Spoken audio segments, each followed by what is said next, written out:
Pierre.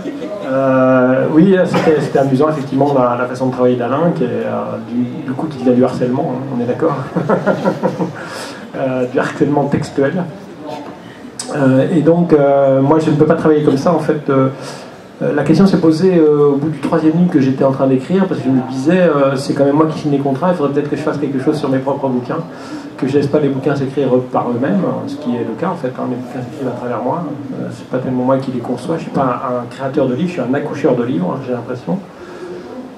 J'ai essayé de faire un plan, de faire comme tout le monde, de dire je vais faire un plan, comme ça je vais les personnages, parce que les personnages dans la version scripturante ont une fâcheuse tendance à vous échapper complètement et avoir des réactions totalement inattendues, comme par exemple je meurs à ce chapitre et tu te démerdes avec ça.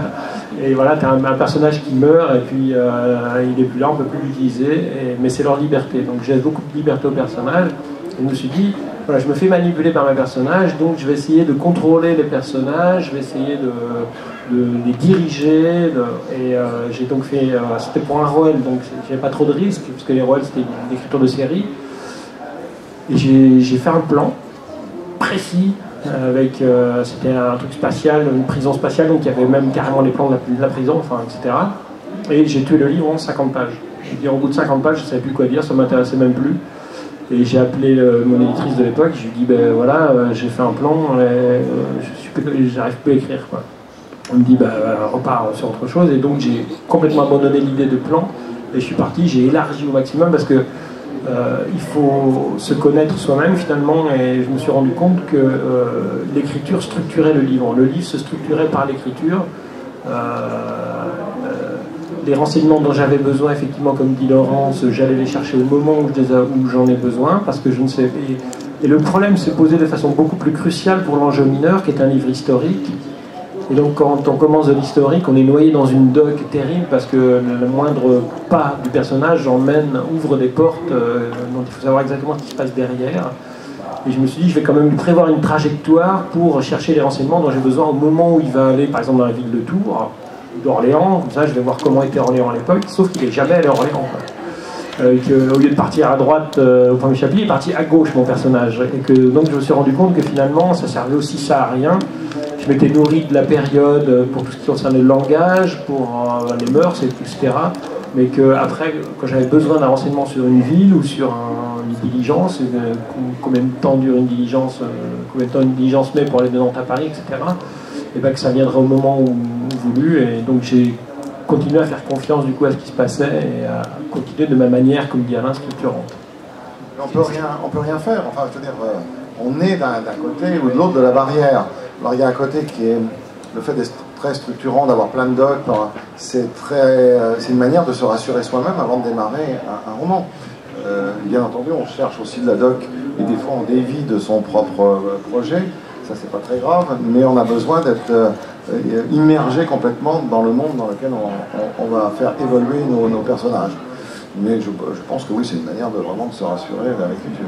Pour finir sur le scripturant, enfin la façon de travailler, j'ai besoin, je pense, en tant qu'auteur, de l'émerveillement créé par le personnage. C'est-à-dire, le personnage découvre un monde par ses yeux et moi, va m'émerveiller moi-même. J'ai besoin d'être un enfant en permanence. Et si je fais une structure, j'ai l'impression que je perds complètement cette innocence et donc je perds ma faculté d'émerveillement. Avant que la question me soit envoyée, je voudrais dire deux choses. La première, c'est quand tu as écrit L'Ange mineur, tu as fait une documentation historique qui était colossale, qui était beaucoup plus que ce dont tu avais besoin. Et ce background, après, tu le sortais tout seul comme un grand, tu en faisais ce que tu voulais. Et ton histoire, c'est peut-être la seule fois où tu n'as pas été scripturant, c'est-à-dire tu as été obligé de tenir compte d'un certain nombre d'éléments qui étaient factuels et malheureusement écrits déjà depuis un siècle, 2 siècles et un peu plus. Mais ça, c'est la rigueur du livre. Alors que tu fais dans le passé, effectivement, tu as une documentation qui est très importante, tu es obligé de tenir compte de ce qui s'est passé. Et dans la science-fiction, ou dans le space-up, ou n'importe quoi, c'est que tu déterres ta propre documentation, en fait. C'est toi qui crée. Il y a aussi une autre forme de rigueur qui se met en place, mais qui n'est pas basée sur une documentation existante. Ouais. Mais c'est vrai que dans l'histoire, on est prisonnier de la documentation, ça c'est clair. Mais sur le space opéra, et puis après on va parler système et voilà. Mais ce que je veux dire, c'est que sur le space opéra, est-ce qu'il n'y a pas quand même, est-ce que vous lisez régulièrement des articles? Est-ce que vous vous intéressez à l'espace? Est-ce que vous vous intéressez aux planètes qu'on découvre. Non mais tu déconnes ou quoi? Non mais enfin, est-ce que on va pas s'intéresser à ça, c'est des mecs qui réfléchissent. Je sais, mais en fait non, mais c'est comme pour l'enjeu mineur, il y a une documentation historique.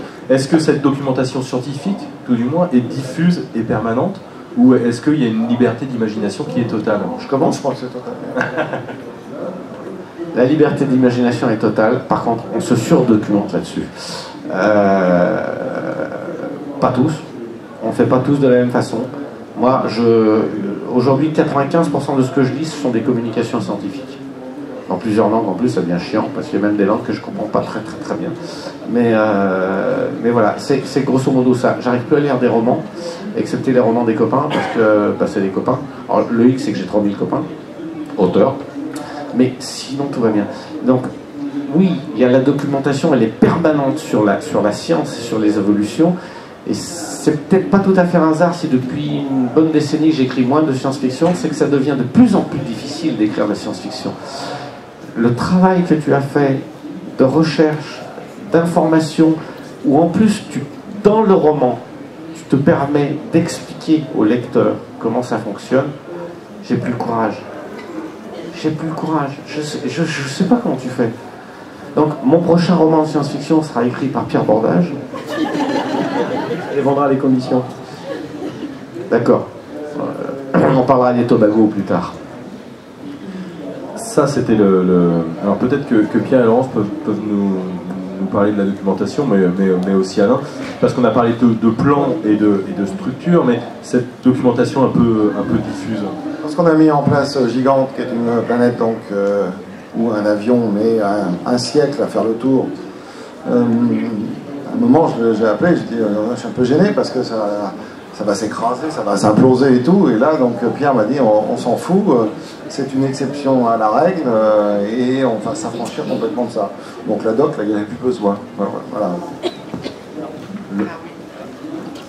Oui, on a aussi cette liberté, c'est-à-dire qu'on est au courant d'un certain nombre de choses, on sait effectivement que si une planète est énorme, elle a une masse qui est très importante. À partir de ce moment-là, on pourrait réécrire Question de poids d'Al Clement, qui est un bouquin absolument exceptionnel et totalement réaliste d'un point de vue scientifique. Et puis on peut faire, comme Pierre et Alain ont fait, dire, eh ben on s'en fout. Parce que si c'est bien joli de faire attention aux scientifiques et à leur vérité, mais imagine que quelqu'un dise « moi je vais imaginer un monde qui est rond, où la planète tourne autour du Soleil », au moment où le gars, tous les scientifiques disaient « non, elle est plate, et le Soleil tourne autour de nous ».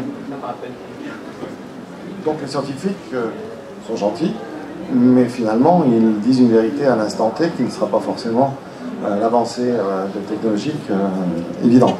Laurence. Alors bon, moi par rapport à la documentation, donc moi j'écris toujours une première version qui est un jet où il n'y a aucune recherche scientifique, plus ou moins, c'est-à-dire que c'est vraiment quelque chose de très vague où je me laisse complètement... Et après, bon, comme mon argument, par exemple dans Vestige ou dans la trilogie Quantica, parle de science, c'est-à-dire de la relation de l'humain face à en fait, une explication scientifique ou une explication autre, du type mythologique par exemple. Donc j'avais besoin de la science en fait, j'avais besoin de ce support-là. Donc c'est quelque chose que j'ai développé en fait quand j'ai réécrit le roman, et à ce moment-là je me suis vraiment plongée. Mais moi j'aime beaucoup rencontrer des scientifiques, c'est-à-dire je préfère aller, par exemple j'ai été à l'Observatoire de Genève, où il y a, qui était à l'époque dirigé par Michel Mayor, donc le premier astrophysicien qui a découvert, l'astrophysicien qui a découvert la première exoplanète avec Didier Queloz. Et du coup moi j'aime beaucoup ce contact-là, c'est-à-dire d'aller voir les gens et discuter autour d'un café, etc. J'aime beaucoup. Et c'est vrai que je lis beaucoup de choses scientifiques, mais parce que mon argument est scientifique, c'est-à-dire... ouais. Mais est-ce que dans les sciences, il y a parfois la notion d'émerveillement dont parle Pierre, et ça déclenche des idées de romans? Qui veut répondre? Alors, je viens de faire l'expérience avec Roland Lehoucq et puis deux autres scientifiques, Jean-Paul Demoule et Jean-Sébastien Steyer, où il y a une création de planète. Donc c'est Roland qui a posé les bases de la planète, la cosmologie, qui a défini la planète. Après il y a eu une création de vie plausible par rapport à la planète par d'autres scientifiques. Et en fait, on m'a demandé de faire une histoire sur cette planète en tenant compte des caractéristiques posées par les scientifiques. Et ce qui était intéressant, mais où j'étais encore plus intéressé par leur réaction, c'est qu'ils avaient besoin d'un seul coup du regard humain posé sur leur travail. C'est-à-dire que, et là j'ai compris à quoi sert finalement la science-fiction. D'écrire une planète toute seule dans l'espace de façon purement technique, ça n'intéresse pas. En revanche, de voir les réactions que nous humains pouvons avoir par rapport à ce monde, ce que ça va susciter en nous, ça devient intéressant. Et nous sommes des humains qui parlons à des humains, les auteurs sont des humains, a priori. C'est bien humain. Non, mais moi par contre j'écris pour les chiens. Et donc, c'est ça qui est intéressant, c'est-à-dire c'est se servir du prétexte science-fiction, enfin planétaire ou scientifique, pour donner du grain à moudre à d'autres êtres humains. C'est ça l'intérêt je pense, avoir deviné que c'était l'intérêt principal de la science-fiction. C'est apporter des